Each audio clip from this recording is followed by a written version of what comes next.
Keluaran pasal yang ke-20 ayat 17. Mari kita baca bersama-sama 2 kali.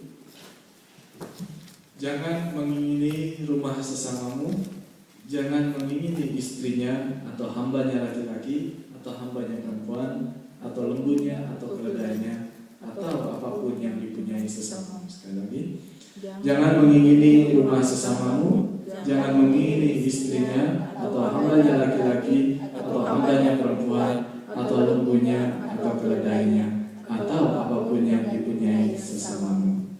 Silakan duduk. Selamat malam Bapak dan Saudara yang dikasihi oleh Tuhan Yesus Kristus. Shalom. Shalom. Hari ini di Jepang dirayakan sebagai Hari Ibu, Pak Hanohi. Jadi tadi kalau di ibadah siang ada anak-anak sebelum didoakan, mereka ada membawakan lagu dan juga ungkapan terima kasih kepada orang tua, khususnya kepada ibu. Hari Ibu ini memang tidak ditulis di dalam Alkitab, tidak diperintahkan di dalam Alkitab, tapi ini adalah satu kesempatan yang bagus buat kita untuk kita bisa mengenang jerih payah, susah payahnya orang tua kita, khususnya ibu kita di dalam mendidik dan di dalam membesarkan kita. Ini menjadi kesempatan yang baik untuk kita menyampaikan rasa terima kasih kita, khususnya kalau ibu kita masih hidup. Biar kita nanti habis kebaktian ini ambil waktu untuk menelpon orang tua kita, khususnya ibu kita ungkapkan rasa terima kasih kita kepada beliau. Kalau bisa malah juga kita yang sudah lama tidak kirim sesuatu ke orang tua kita bisa ambil waktu untuk cari hadiah yang menyenangkan orang tua kita, khususnya ibu kita, dan kemudian kita kirimkan kepada beliau.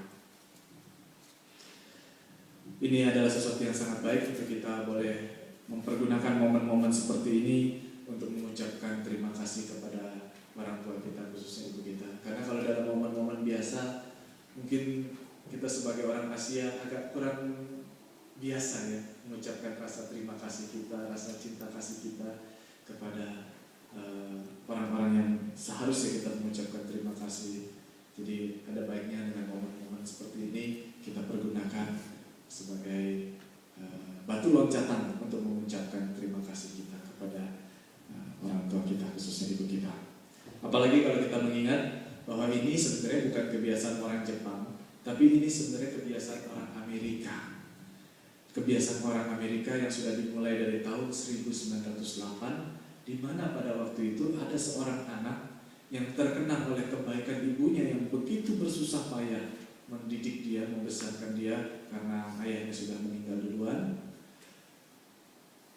Jadi pada hari kematian sang ibunya, dia meminta supaya di gereja diadakan semacam kebaktian peringatan.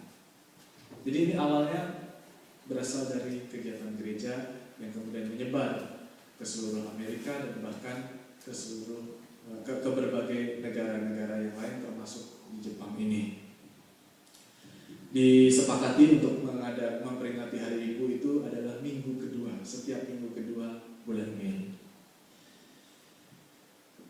Ya, itu mengenai Hari Ibu. Kita hari ini mau melanjutkan perenungan kita tentang 10 hukum Allah. Khususnya hari ini kita sudah sampai bagian yang paling akhir, yaitu kalau dirangkum jangan mengingini milik sesama. Di Keluaran 20 ayat 17 yang baru saja kita baca, milik sesama ini dituliskan dengan cukup detil.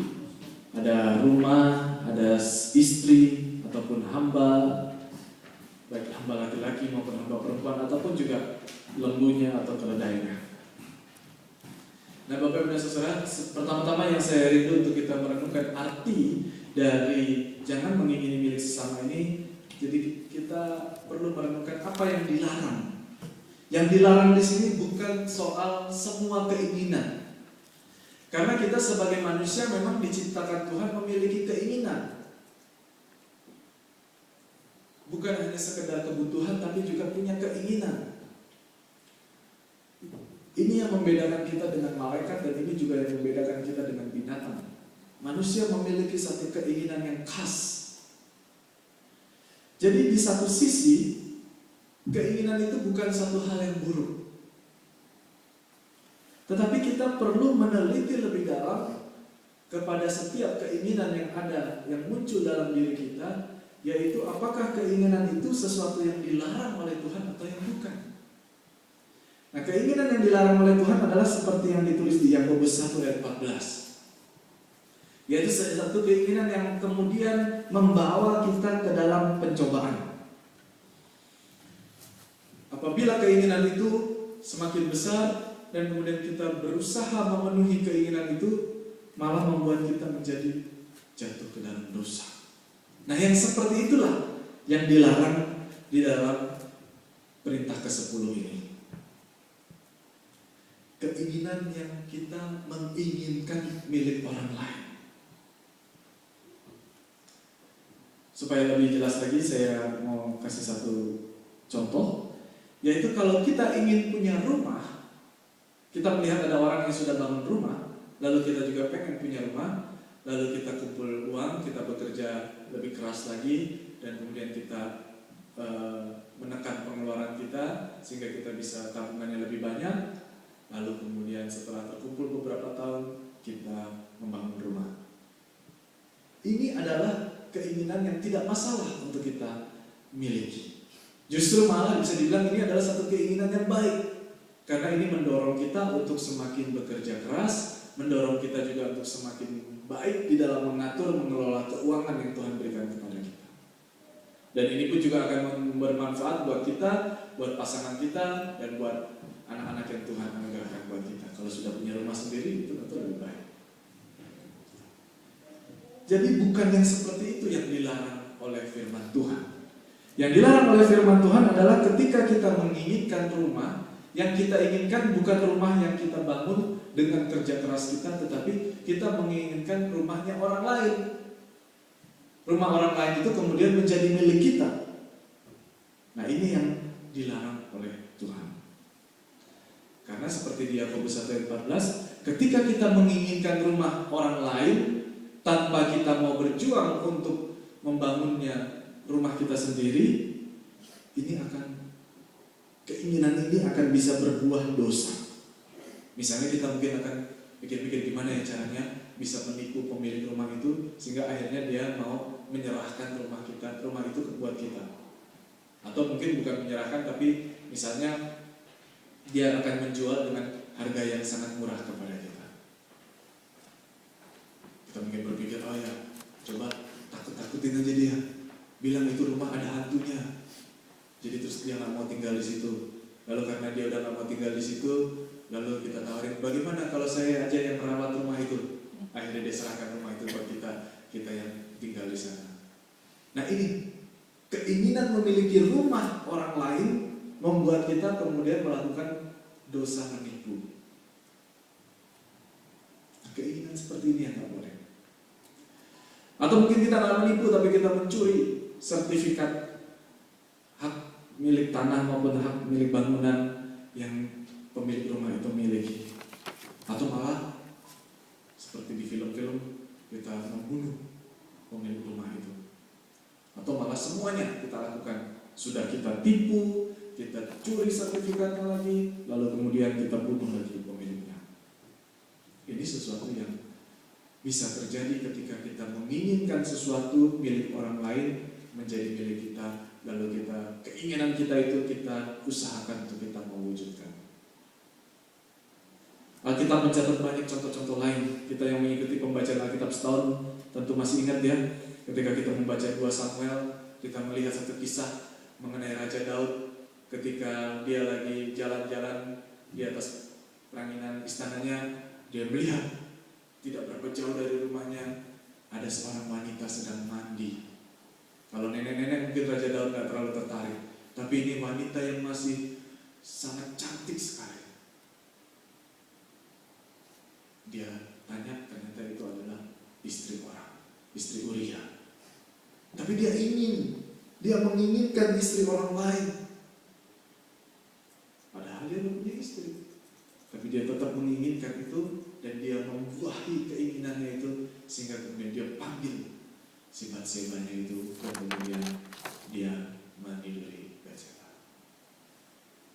Dan ternyata kisahnya gak berhenti sampai di sini saja. Berikutnya apa yang terjadi? Batseba kasih tahu ke Daud bahwa dia hamil oleh karena tindakan Daud. Lalu Daud panggil suaminya Uria dari medan perang kembali. Lalu Daud kasih dia minum, kasih dia makan, supaya dia kembali ke rumah lalu tidur bersama istrinya. Supaya nggak ketahuan kalau si Batseba ini hamilnya karena Daud.